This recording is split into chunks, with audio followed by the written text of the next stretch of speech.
Epipandio Labrador, komentaristang walang inuurwan, walang kinikilingan, nagtatanggol sa sinumang inaapi ng mga politikong korap na umaabuso sa kanilang kapangyarihan. Epipandio Labrador, tagapagtanggol ng bayan!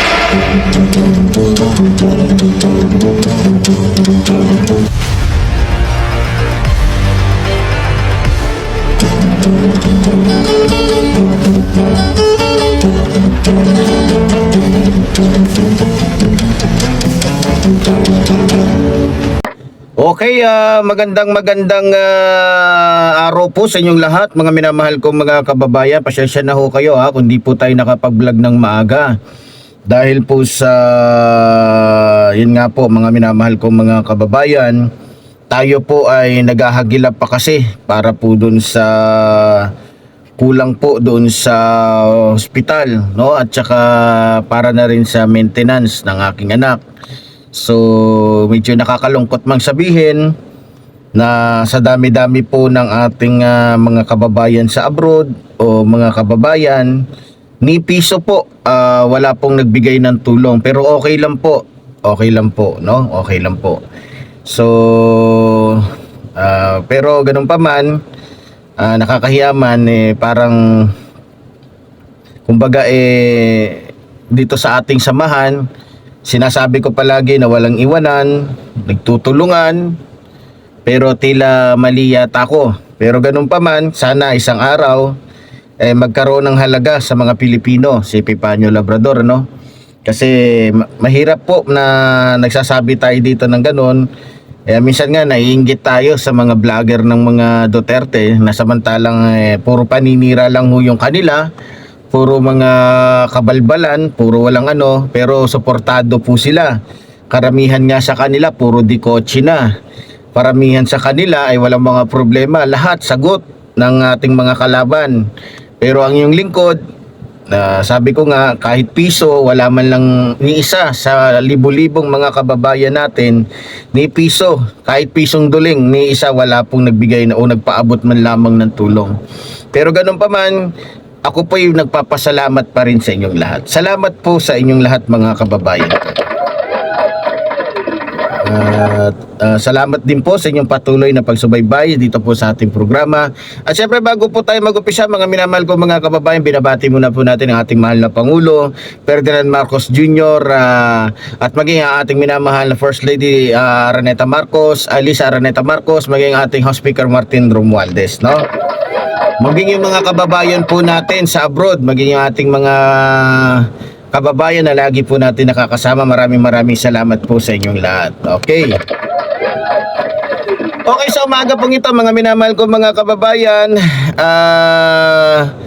pakinggan po natin, panoorin ito pong naging talakayan po. Nakakita naman po ninyo siguro yung ating title, Ang ating title po dyan ay talaga makikita nyo ito tungkol po na kung saan itong si Sara ikinakahiya po ng mga kabataang nakakakilala sa kanya bilang dating DepEd Secretary, no?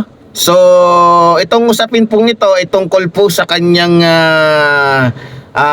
mental problem, no? Na kung saan talagang may na po to, may tama na po sa utak, no? So yun po mga minamahal ko mga kababayan, tulad po ng lagi sinasabi ko din, kung kayo po ay mayroong mga puso pa, mayroon pa pong halaga sa inyo, ang inyong lingkod Epipandio Labrador, baka pwede naman pong wag po kayo mag-skip ng ads, at syempre alam niyo naman po, higit na kailangan ko po ang tulong ninyo ngayon. Sana po ay hindi lamang po sa kasi magmumukha po ang katawa-tawa nito, no, sa ating mga kalaban. Syempre lagi po nating sinasabi dito na sa samahang ito dito sa ating channel, mga kababayan natin, lalong-lalo na pag mga supporters ng ating mahal na Pangulo ay walang iwanan, no? Walang iwanan, walang kumbaga walang nagtutulungan. Pero parang hindi ho nangyayari yan at wala pong So, ganun pa man, salamat pa rin po sa inyong lahat, Eto, pakinggan po natin mga minamahal kong mga kababayan. Sa akin talaga, itong si Vice President Sara Duterte ay dapat mag-resign na ito Kasi siya ay mentally incapacitated Hindi kasi normal na pag-iisip na isang tao yung ganyang mumurahin mo yung presidente, pati si First Lady, pati si Speaker, tapos ipagbabantaan mo ka na papatayin. Hindi, tsaka hindi lang sekretary ako, pasintabi na, wala namang personalan. Eh, ikaw yung dating sekretary ng Department of Education, tapos ang utos mo yung pumatay ng tao. Oo, napakaganda. Anong Napakapangit good moral na doon? halimbawa. Di ba kung ikaw, mga bata, pasintabi na po, mga magulang na nanonood. Yung mga bata, yung mga anak nyo, nag-aaral, tapos gano'n ang maririnig. Oo, Galing sa dating Sa sekretary. pinuno ng edukasyon. Di ba, paano mo naman, ang hirap ipaliwanag doon Oo, talaga. hirap pala ipaliwanag. Kaya dahil dyan, ang gusto mo resign, ano Mag-resign siya. Kasi next year, sigurado ako na matatanggal siya sa impeachment. Ngayon nga lang, Ang sabi nila kasi napakalakas. pag impeachment, siyempre hindi ka na pag na-impeach ka, wala ka ng authority bumalik sa anumang posisyon sa Ah, pamahalaan. oo, totoo Ayun yun. Pero ang resign, pwede kang kumandidato. Oo, ulit. pwede ka pa magkandidato Ayun, ulit. diba? So, And you ang save advice mo, yourself. resign na Mag-resign maganda. na siya. Para hindi na tayo magastusan sa trial. Oo. So yun, mga minamahal kong mga kababayan, no? Sa totoo lang, mga minamahal kong mga kababayan, malaking kawalan po ito kay Sara Duterte, no? Na pati yung mga, halos lahat po ng mga estudyante, dismayado ho. Halos lahat ng mga estudyante ng public o maging ng tinatawag natin na private schools, dismayado po lahat at talagang ikinahihiya po. O isinusuka po itong si Sara Duterte. Biro nyo, Ang galing po magsalita, di ba? Itong si Sara Duterte doon sa kanyang mga speech sa mga eskwelahan. Pero gulat yung mga kabataan bilang isang DepEd secretary. Di ba? Kasi sabi ni Sara Duterte, kaya daw siya bumaba bilang DepEd secretary, gusto niya palabasin dahil sinisiraan siya. Dahil sa pinupolitika siya. Ito na yung ebidensya. Mismong mga kabataan, mga estudyante o mga mag-aaral ang nakakita ng kanyang pag-uugali. Di ba? Dun sa mga kabataan. Di ba? Nakita nyo? Yan ba yung gusto ninyong maging vice president balang araw? Yan ba ang karapat-dapat ba na maging DepEd Secretary? Karapat-dapat ba na maging Vice President yan? Kaya nga nung panahon ni Sara Duterte, karamihan ng mga estudyante naging balasubas Kasi yung humahawak ng DepEd, maliban na may toyo yung utak, malademonyo talaga yung utak. Diba? Nakita nyo yung mata ng DepEd Secretary? Nang lilisik. Talo pa yung nakasyabo o street o magdamag na nagsyabo sa kwarto. Diba?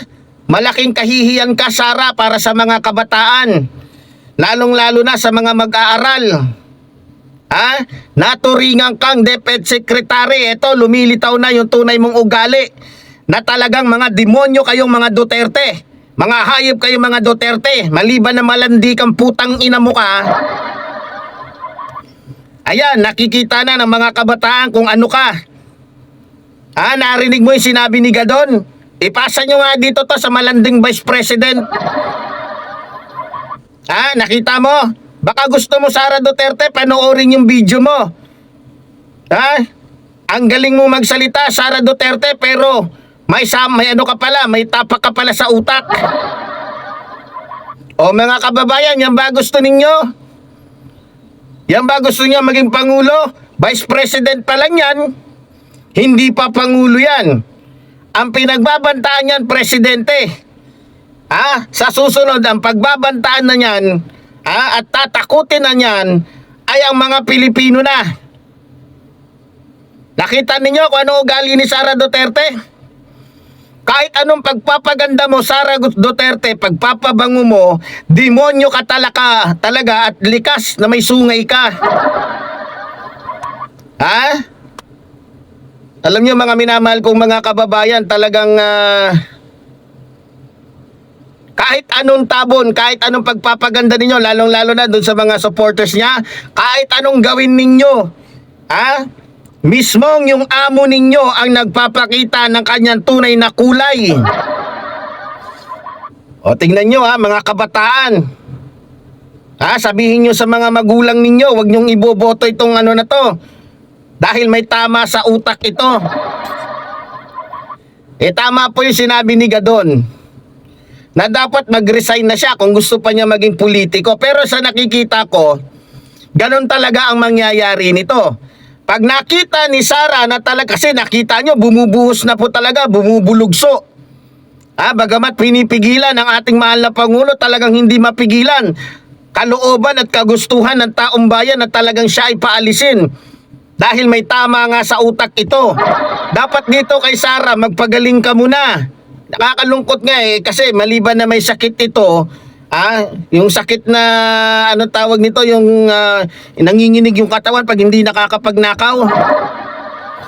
May sakit din ito sa utak. 'Di ba? So kailangan magpagaling ka muna, Sara Duterte.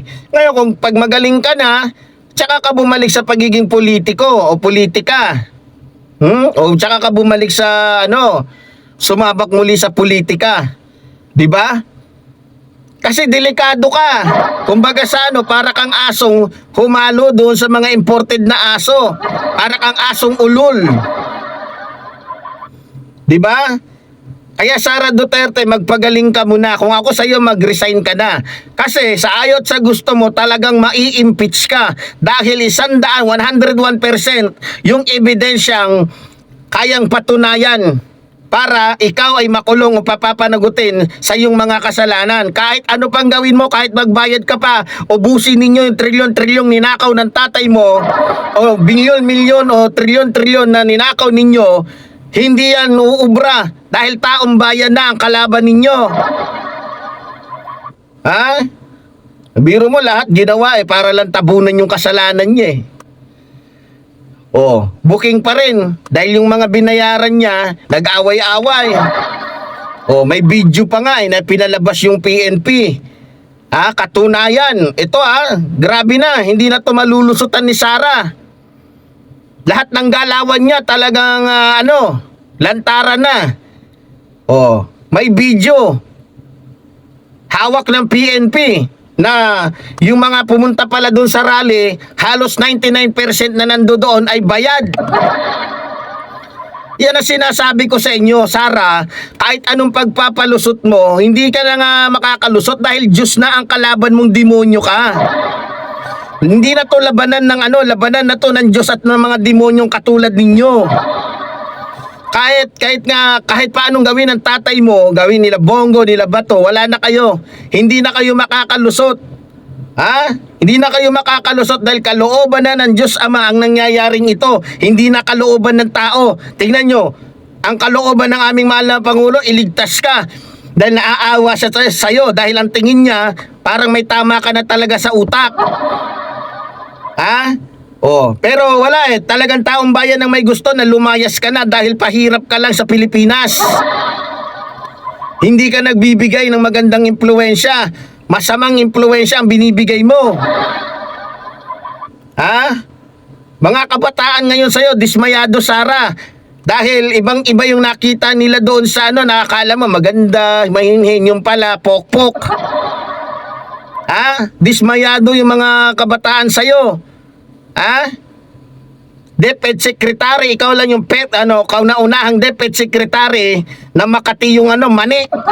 Kung kani-kanino pinapakamot. Dahil na bulgar ka na doon sa basketballista, yung bodyguard mo naman. Walang niya ka talaga, Sara. Wala talagang magandang may dudulot yung tulad mo. Tingnan mo yung mga kabataan, nagulat, tama ba, na marinig nila sa DepEd Secretary na nagbabanta? Tama ba? Yung mga sinabi mo, yung mga inasta mo, manood ka, Sara Duterte, kahit anak mo hindi magugustuhan yung ginawa mo, ewan ko lang, pero siguro magugustuhan kasi may kasabihan nga tayo, pag demonyo yung bunga, ay yung buto, yung puno, demonyo din. So hindi nakatanga-tanga o hindi nakataka-taka na pati yung bunga, demonyo din. Kaya posibleng tuwan-tuwa din yung anak mo sa'yo. Sara? Sinusuka ka na hindi lamang ng gobyerno, pati ng mga kabataan. Dismayado sa'yo, Sara, kaya wag ka nang magtaka kung bakit 99% ng mga Pilipino sinusuka ka na rin. Dahil bobo ka. May tama ka sa utak, ang demonyita ka. Ha? Oh, kaya kayong mga DD-shit, mga putang ina ninyo, wala kayong magagawa. Sa ayaw at sa gusto ninyo, tuloy ang impeachment at kaya namin pababain. Ngayon, wag nyo kaming tatakutin na kapag ka in-impeach si Sara Duterte, napapatayin nyo kami. Bakit? Kayo lang ba may kamay? Kayo lang ba marunong pumatay? Mga putang ina ninyo. Gawin ninyo. Tingnan nyo si Dado, puro lang pero wala naman nagawa. Nung nakita yung mga pulis, nagtago. Mga DD-shit. Mga supporters ni Sara, hinahamon ko kayo. Ito, in-impeach na siya, gumalaw kayo. Kumilos kayo, papatayin nyo kami. Baka kayo ang ubusin namin. Alalahanin nyo. Alalahanin ninyo, kwentong barbero lang yun, 32 million na supporter ni Sara Duterte na sumusuporta sa kanya ngayon. No, dati yon nung naloloko pa niya yung taong bayan. Hindi nga umabot ng 100,000 yung hindi nga umabot kahit 20 lang, 10,000 yung pumunta doon sa EDSA. 32 million pa kaya. Di ba? Magagaling lang kayong manakot, magagaling kayong kung ano-ano sinasabi ninyo pero wala namang katotohanan. Wala ngang nagawa yung people's power ninyo eh. Yun lang sa kauna-unahang kasaysayan ng people's power. Yun lang yung people's power na walang nangyari. Kasi wala naman talagang kabuluhan. Yun yung simbolo, yun yung katunayan na ang ginagawa ninyo ay hindi para sa bayan. Dahil kung para sa bayan yan, dapat 99% ng mga Pilipino sumama sa inyo doon sa sa EDSA. Pero dahil may mga tama din kayo sa utak, ayun, hindi nakataka-taka dahil yung sinusuportahan ninyo, maliban na tanga, bobo, may tama talaga sa utak. Sara Duterte, kung hindi ka hindi makapal yung pagmumukha mo, mag-resign ka na. Tandaan mo, pag ikaw ay na-impeach, hindi ka na makakatakbo sa kahit anong posisyon dahil demonyo ka. Magpakamot ka na lang na magpangapot sa mga lalaki mo. Kahit anong gawin mo, Sara, hindi kami papayag na hindi ka mawala. Dahil isa kang salot sa bansang ito.